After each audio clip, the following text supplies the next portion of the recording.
Kenapa Plants vs Zombie membenci negara China? Walau game Plants vs Zombie versi China ini merupakan game yang sangat populer untuk saat ini dan kita memainkannya pun juga ikut senang. Namun ternyata game ini memiliki banyak konflik di dalamnya. Seperti halnya dalam pengembangan game ini, hampir menghilangkan keunikan dan keaslian dari game Plants vs Zombie yang asli. Seperti contohnya tanaman di dalam game Plants vs Zombie 2 versi China. Mungkin kita sebagai orang Indonesia merasa nyaman dan oke-oke saja. Namun dari segi desain, karakter dan perannya di dalam game itu benar-benar sangat jauh berbeda. Itu ibaratkan seperti air dan minyak, tidak bisa sama dan tidak bisa bersatu. Selain itu, contohnya ialah tanaman bong choy, yang dimana merupakan karakter ini diambil dari tanaman asli, yaitu pak choy. Yang dimana pak choy ini merupakan tanaman yang benar-benar identik dengan negara China. Masyarakat di sana sangat menyukai yang namanya pak choy. Lalu ada ballpoint geigi, yang dimana diambil dari salah satu tanaman yang juga ada di China. Dan bila kita perhatikan, untuk desainnya benar-benar mirip dengan make-up dari tradisi di China. Pokoknya semua yang ada dalam game tersebut itu harus memenuhi standar dan apa yang ada di dalam tradisi negara mereka. Pada awalnya pengembang game Plants vs Zombie 2 ini yaitu PopCap tidak mempermasalahkan terlalu rumit hal tersebut karena mereka melihat bahwa gamenya akan populer di China. Namun semakin mereka mematuhinya, ternyata itu benar-benar sangat-sangat membuat mereka terasa terkekang. Proses kreatif dan perubahan yang ada di dalam game tersebut pun itu benar-benar tidak bisa lagi diganggu-gugat sehingga mereka hanya bisa diam saja. Hal itu pun menciptakan ketegangan antara mereka berdua, yaitu antara permainan asli dan tuntutan pasar lokal. Bila kita melihat zombie-zombie asli di Plants vs Zombie yang asli gitu ya, itu benar-benar berbeda banget dari Plants vs Zombie versi Cina ini, dimana yang asli itu menggunakan pakaian yang benar-benar dari mirip negara Amerika Serikat. Sedangkan di Plants vs Zombie China ini, kita melihat zombie itu menggunakan pakaian yang benar-benar sesuai dengan tradisi di China. Mau itu zombie-zombie kroco, bahkan zombie-zombie level up. Karena konten yang masuk ke China itu harus benar-benar mematuhi aturan yang harus ditetapkan oleh mereka cuy. Hal itu terjadi karena mereka tidak ingin masyarakat atau rakyatnya itu terpecah belah, apalagi tentang tradisi yang ada. Gua kasih contoh misalkan, ada sebuah game yang masuk ke negara mereka dan di dalam game tersebut itu benar-benar ada yang menjelekkan tradisi di negara China sehingga hal tersebut pun akan berdampak terhadap masyarakat mereka. Mereka ragu akan tradisi negara mereka sendiri. Maka sebab itu negara China pun benar-benar ya lumayan cukup was-was terhadap hal itu. Penyebab utama lainnya juga karena sekitar 532 juta pengguna yang ada di negara China itu memainkan game online atau game offline juga. Sehingga mau tidak mau agar anak muda bahkan orang dewasa yang memainkan game itu tidak mengikuti atau terjerumus oleh budaya asing. Mereka harus melakukan paksaan untuk tunduk di bawah aturan yang ditetapkan negara Cina. PopCap akhirnya tunduk dengan aturan yang ada oleh negara Cina tersebut. Hal tersebut dikarenakan adanya juga PKC atau Partai Komunis China. Kita semua sudah tahu kalau negara China merupakan negara komunis dengan ideologi Marxisme-Leninisme yang diatur oleh PKC atau Partai Komunis China. Nah, PKC ini yang menjadi pengawas. Mereka ini juga membungkam perbedaan pendapat dan membatasi hak warga negaranya. Salah satu contohnya, kalian bisa lihat Jack Ma.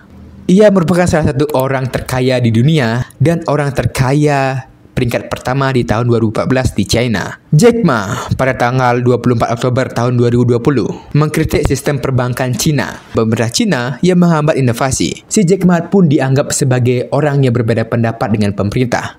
Sehingga orang terkaya pertama di China pun itu benar-benar kehilangan hartanya dan dibungkam. Kalian bisa melihat berita-berita tentang Jack Ma sekarang itu sangat miris banget. Nah, bisa dibilang PKC ini atau Partai Komunis Cina ini adalah bos di negara tersebut. Dan mereka-mereka ini pun yang memegang kendali atas negara tersebut. Mau itu kalian orang kaya, anak presiden, anak pejabat daerah pun, itu bila kalian berbeda pendapat, kalian juga akan dibungkam cuy. Hal itu juga termasuk dalam konten dan game di negara tersebut. Game-game di negara tersebut harus sesuai dengan tradisi dan budaya kearifan lokal negara China. Selain itu juga ada badan-badan yang mengatur tentang hal tersebut, seperti MAC, PAC, dan masih banyak lagi. Ada beberapa unsur yang harus ada di dalam game tersebut bila ingin ada di negara China. Pertama, penggunaan karakter Hanzi. Game yang disebarkan di wilayah China harus berisikan huruf Hanzi. Kedua, harus ada kungfu, dan juga untuk equipment itu harus benar-benar sesuai dengan model dari negara China. Ketiga, musik dan suara itu harus ada unsur musik dari negara Tiongkok. Keempat, dari segi visual, di mana untuk pakaiannya itu harus benar-benar mengikuti tradisi-tradisi yang ada dengan pakaian yang ada di negara Cina, cuy. Kelima, simbol-simbol itu harus mengikuti dengan unsur-unsur yang ada di negara tersebut. Seperti contohnya unsur Tao, Buddhis, dan Konfusianisme. Sebenarnya masih banyak lagi, kalian bisa melihatnya di web app in China. Namun ada satu unsur lagi yang mengganggu tentang game Plants vs Zombie yang harus ada di negara Cina tersebut. Ditulis dalam pers Cina tentang konten game bahwa no corpse pairs, skeletons, zombies, vampires, pools of blood, or blood of any kind in any color. When a character or player is killed, they should simply disappear. Changing the color of blood will no longer be enough. Yang artinya, di dalam game tersebut dilarang ada vampir, zombie, skeleton, dan darah. Bila ada hal-hal tersebut, seperti contohnya darah yang berwarna merah, itu harus bisa diganti untuk warnanya. Hal tersebut pun sempat membuat jengkel pengembang game PopCap untuk membawa game Plants vs Zombie ke Tiongkok. Namun apa boleh buat, keputusan dari negara Tiongkok itu tentang aturan tersebut tidak bisa diganggu gugat lagi. Sehingga mau tidak mau harus dimasukkan dan harus benar-benar dirombak. Lalu kenapa PopCap ini harus tunduk dari negara China? Sudah dijelaskan tadi kalau pengguna game di China itu mencapai 500 juta pengguna lebih. Dan bahkan sekarang pun terus meningkat.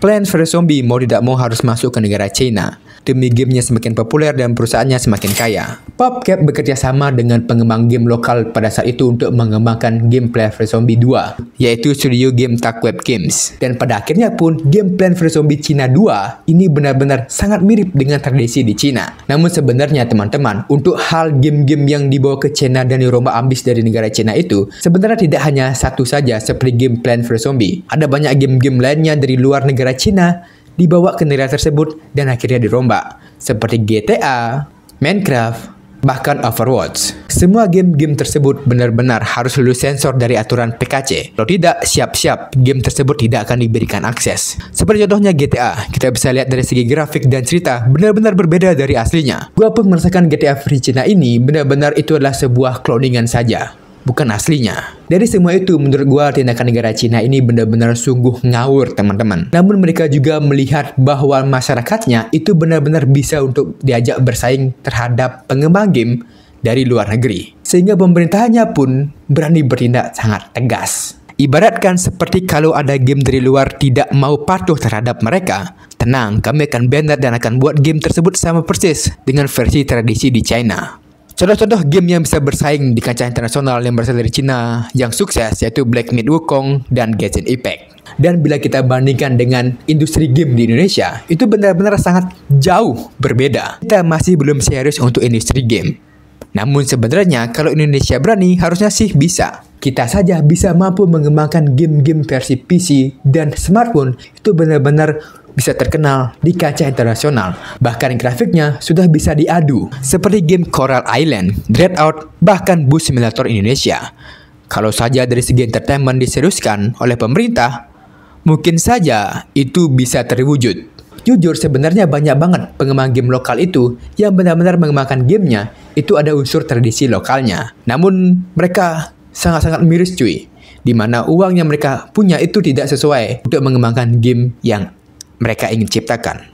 Nah, untuk kalian yang pengen bangun bisnis hingga bisa game-gamenya itu laku keras, namun kalian nggak tahu bagaimana caranya, tenang, gue ada saran untuk kalian. Dimana sekarang gue bekerja sama dengan Athena VC. Dimana perusahaan Athena VC ini merupakan perusahaan yang mahir membangun para pembisnis-pembisnis awal yang baru berintis hingga sukses seperti kalian. Bagi kamu yang kekurangan jaringan, model untuk membangun tim, apalagi mentor dan ahli, Athena VC ini siap membantu kalian. Di sini kamu akan dibantu untuk pendanaan awal. Bagi yang baru memulai bisnis akan mendapatkan modal, mentor, dan juga jaringan yang cukup luas dari pembisnis lainnya. Dan untuk kalian yang beruntung membangun bisnis di sini dan bisa belajar bisnis juga di Athena VC ini, kalian akan mendapatkan uang senilai $100 Amerika Serikat. Yang kamu butuhkan sekarang ialah untuk memulai aja dulu. Jika kamu punya ide bisnis, jangan menunggu lagi.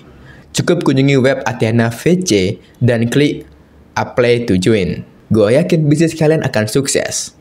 Tinggal satu langkah lagi, yaitu memulai. Daftar sekarang dan mulailah wujudkan impian bisnis kalian menjadi kenyataan. Kalau kita melihat dari sisi pemerintah, untuk sekarang masih melakukan percepatan industri game di Indonesia. Kita bisa lihat kemarin di Bali ada IGDX. Gua pun ikut hadir dalam acara tersebut karena ingin melihat developer-developer yang ada di Indonesia yang antusias dengan game. Dan ternyata memang benar, para mereka ini sangat antusias untuk mengembangkan game yang berlandaskan dengan tradisi lokal yang ada di Indonesia. Namun untuk memiliki aturan seperti di negara China yang benar-benar itu dilarang ada game unsur dari negara luar masuk ke Indonesia, itu mungkin mustahil teman-teman.